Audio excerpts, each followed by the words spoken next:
Hello everyone, I hope you're all staying safe and healthy. I'm so excited to learn about all of your languages, and I genuinely have missed class time with everyone. One thing that I like to do with presentations is include a script of everything that I say in the notes because I know sometimes listening to someone speak can feel like a lot, and I want to accommodate as many people as much as possible. My name is Janine Toth, and my language is Glug. It all started when the Earth went quiet. A comet, massive and hurtling through space, struck the Earth with so much force that half of the now known continent mass was destroyed, crushed inward. In its place, the oceans, rivers, and lakes expanded. Many creatures dependent on land were forced to adapt or die. The platypus was thriving. But the story of Glug begins with the squids. Far down in an ocean trench, a squad of giant squid began to change communication. These same squid were the first explorers, identifying a homeland for a community of various squid species. These squid, called the Rogmarnug, are the founders of the squid civilization. The year is now 2,973,412. This civilization is highly advanced and has developed technology within the aquatic environment. The squids are led by a giant squid named Povvagar. Their religious system focuses on ink and the interpretation of shapes it makes in the water. Due to the short lifespan of squid, about 5 years, age plays a large role in hierarchy. The elders of the squid, called the Riptornarmug, meet regularly to discuss what is necessary to drive the society forward. The primary goal is to create a unified world that provides equal and enthusiastic assistance for the highest quality of life to all creatures, and is done so through involvement in a faction chosen by each squid at adolescence. These factions cover hundreds of components of life, including art, history, and anything you can think of, and each strives to enhance, improve, and enjoy its designated component. The sound system is relatively concise. There are 11 consonant sounds and 8 vowel sounds that compose the entirety of this language, and the syllable structure is set to essentially require vowel sounds to be bordered with at least one consonant sound, but up to 2 consonant sounds on either side, or both. This means that words sound choppy, but I did this to try and emulate what I thought an underwater language would sound like, bubbly almost, or like waves. Here is just a snapshot of my lexicon. My pronouns include gender, and all plural pronouns start with a V sound.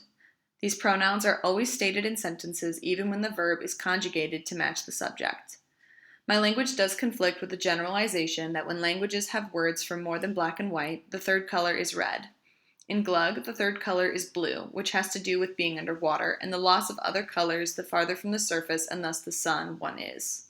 Since age is a key component of the society, words are more complex for older and much younger individuals. Parg and Gorg are words for mother and father, while Midparg and Midgorg are words for grandmother and grandfather. There is no gender identification in younger terms, so both male and female siblings are called sibling, or nerm, and not brother and sister. The lexicon also includes words for body parts like beaks, which are called vigraltenrip, and ink, which is piln. The last domain I included was for plants or other underwater creatures. There are a few words that are fairly relevant to the grammar component of this language. There are tense modifiers at the beginning of a sentence. Sor indicates past tense and var indicates future tense. This language is agglutinative, so prefixes, infixes, and suffixes are used to change the meaning of a stem word. To pluralize a noun, the prefix vav is added. So this sentence here says Vorg nugminan vabnob, which means they fear snakes. The word for snake is knob, so vabnob means multiple snakes. There is conjugation as well. The suffix al is added to non-first person singular pronouns, so you and he or she, and the suffix on is added to all plural pronouns. 2 more suffixes are pig and pigvag, which are comparative and superlative suffixes. So to say the biggest stone, it would be vig gorlpab van pigvag. Gorlpab means stone, van is the adjective big, and then the superlative suffix is added. With an agglutinative language, words can get long pretty quickly. One of the grammatical rules in my language is to create a new noun, 2 nouns or a noun and an adjective can be combined. When 2 nouns are combined, the noun that best defines the physical characteristic of the object is first. The adjective will always go last. For example, the word for sand is pob and the word for snake is knob. To describe a snake that burrows in the sand, the 2 are combined to make knob pob. The last thing I want to address in my grammar structure is sentence order. Glug has a sentence order of subject, verb, object. This remains true in various sentence types, including open questions.